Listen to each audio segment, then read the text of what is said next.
to the PSDcast with your host, Jason Lumberg with Power Systems Design. Every once in a while, I like to take a top-down appraisal of the issues affecting our industry, and nothing's more pertinent, especially these days, than renewable energy. It's always changing, growing, and progressing towards the point where it supplants fossil fuels, and while we're not quite there yet, and industries like aviation have been particularly hard to decarbonize, we're making great strides. So how was 2022 for renewable energy, and what's the outlook for the new year? On the line, we've got Kevin Kolstad at Energy Shares, and hopefully you can shed some light on the state of renewable energy moving forward. So Kevin, welcome aboard, and can you tell us a little bit about Energy Shares? Absolutely, and thank you so much, Jason, for having me. It's great to be on the podcast. Really appreciate the opportunity. Energy Shares is a FINRA-registered broker-dealer and an equity crowdfunding platform where renewable energy project developers can raise capital to develop their solar and wind and battery storage projects from a pool of retail investors and accredited and non-accredited investors.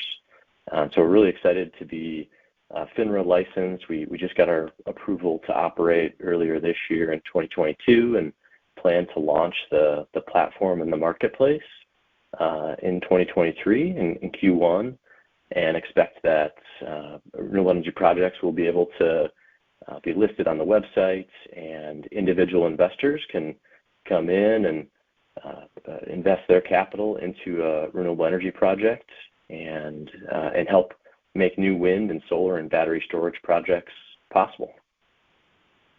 Very cool. Now, we've mentioned how the installed solar capacity in the U.S. has actually been on a bit of a downward trajectory, with the first quarter of 2022 24% lower than the same period last year and a 52% decrease from the fourth quarter of 2021. Why do you think solar might have declined a bit in this country? Yeah, it's a great question, and I do think it was potentially a short-term downturn in 2022 due to a number of factors. The Solar Energy Industry Association and Wood Mackenzie have both recently come out with an analysis trying to understand exactly what your question gets to and why that happened in 2022. And they found and have heard from developers like Solarian Capital, like us, and others in the marketplace, that a good portion of the responsibility is due to supply chain issues, obtaining solar modules and equipment to build projects this year, largely due to the pending tariff case in front of the Department of Commerce, and some issues with imported modules from Asia. There is some resolution to that now, and so I think folks in the industry believe that 2023 will bring a tick back up in solar installations, and that really the blip in 2022 was just a temporary one and a downturn in solar installations. So I think the industry at large is expecting still an upward trajectory in 2023 and throughout the next few years, and hoping that 2022 was just a temporary downturn.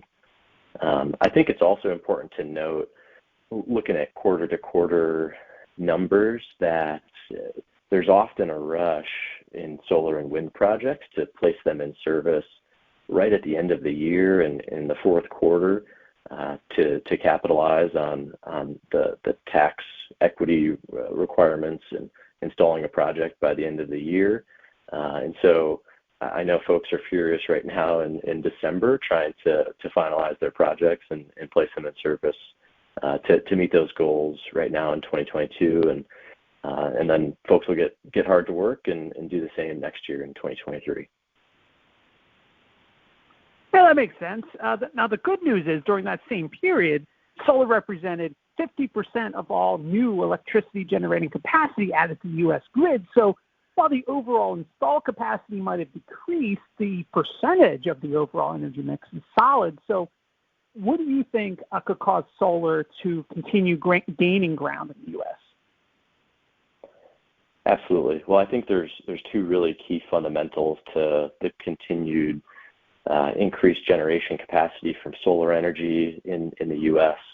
One is frankly cost and economics.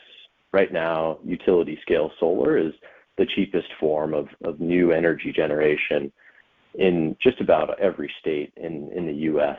And so it just frankly makes economic sense to continue to build out utility scale solar projects. Couple that with the Inflation Reduction Act, the big climate bill that was passed by Congress and signed into law by President Biden this year, that increases the investment tax credit back up to 30% and extends that through the rest of the decade. It really will just give a clear path to utility scale solar developers to continue to develop projects and continue that upward trajectory over the next decade. Meanwhile, individual states across the country, have renewable portfolio standards in place that require their utilities to procure electricity from zero carbon sources such as solar and wind. And so some states like California, of course, have those in place already, California, New Mexico, and others. Additional states may continue to adopt those, and that will just continue to lead to more solar projects across the country, which, of course, we're all happy to see and ultimately can help mitigate or limit the impacts from climate change that we're already starting to see across the country. Definitely. And what about wind power? How would you characterize its 2022? And in an application sense, where's the most opportunities for growth? Absolutely. Great question. So wind power is, I think, also experienced a bit of a downturn in 2022. But from what I've been reading from the American Clean Power Association, it appears that that's likely a temporary downturn as well. Land-based wind it continues to be a strong generation resource here in the U.S. I think that'll continue, and really where the growth is expected in wind generation here in the U.S. is in offshore wind generation. So the first wind project, Vineyard Wind, off of the coast of New England, is being placed into service. It's been in development for the better part of a decade, so it's taken some time. But there's massive leases of new parts of the country in the Northeast and in California as well, where offshore wind generation should be coming online in the next 4, 5, 6 years. And that's where we're going to see some really staggering numbers, gigawatts of new wind generation projects coming online. It's a new technology for the U.S., but pretty mature one in Europe and other parts of the world. So there's large wind developers who are experienced developing those projects in Europe are actively developing projects offshore here in the U.S., and large oil majors, folks who are familiar with work in deep seas, are also developing those. So excited to see what comes from that industry in the next 5, 6 years as well. All right. Now, we've heard a lot of rumblings about hydrogen lately, mainly for the world's first hydrogen-powered jet engine and a hybrid diesel and hydrogen engine for heavy-duty vehicles. Now, these aren't necessarily ready for the big show or fiscally viable yet, but they've been grabbing headlines. So at the risk of repeating myself, where's most opportunities for growth with hydrogen? Sure. Yeah, great question. I think those transportation applications are really interesting, especially in heavy duty and industrial trucking. I think that those can make a lot of sense to power those vehicles by hydrogen.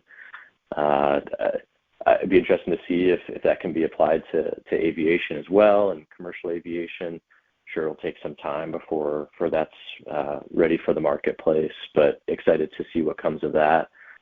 I think where in the near term folks expect hydrogen to be sort of industry ready is in power generation as well. So green hydrogen is a pretty popular term in the energy industry right now. And in essence, what it is by pulling water in and combining it with electricity, or running a chemical process using electricity called electrolysis, that water molecule can be separated into hydrogen and oxygen. And then that pure hydrogen can be used as needed for those transportation purposes that you mentioned. But hydrogen can also be used to spin a turbine and then generate electricity as needed. And so there's large green hydrogen projects under development right now. And I think the great appeal of it is that, assuming you produce that hydrogen through electrolysis using a clean renewable energy source like solar or wind or geothermal, then that hydrogen is considered green or clean. And then that hydrogen can be stored and then used when needed on demand to generate electricity. And so really it's a form of storing the energy and then being able to generate electricity again when it's needed. And that really helps mitigate one of the drawbacks of solar and wind energy, that those are intermittent resources that only run when the sun is shining and the wind is blowing. But green hydrogen, in theory, that can be used to create electricity 24/7. And so I think that's really exciting to see these large hydrogen hubs under development across the country. I think it'll take some time, a number of years, before they're commercially ready and those projects come online. But eventually they'll be able to provide a nice, clean, reliable electricity source for homes and businesses across the country. Okay, Kevin. Well, before I let you go, is there anything else of interest that we haven't mentioned in the renewable energy space for the new year that you foresee? Yeah, it's an interesting question. There's of course interesting technologies like geothermal energy production is something that's already commercially viable, but there's sort of a renewed interest in new types of applications in that space. So excited to see what continues to come to bring the cost down for geothermal energy. I think there's interesting things being done with tidal energy, so placing turbines in offshore applications and taking advantage of tides that come and go on a daily basis. Some progress being made in that space. So excited to see what continues there. One thing that's not necessarily directly renewable energy related, but is important for the climate as well, is direct air capture projects or carbon capture and sequestration projects. So there's a growing movement and new technologies coming out to capture the carbon that comes off of emitters like coal power plants, natural gas plants, and industrial applications. Being able to capture that carbon and then store it or turn it into a usable form of carbon. And I think that'll be an important component of humanity's decarbonization strategy over the coming years. So excited to see what comes from the carbon capture space as well. Great. Well, thanks again, Kevin. And to our audience, thanks for tuning in. Stay safe and healthy, and have a great day.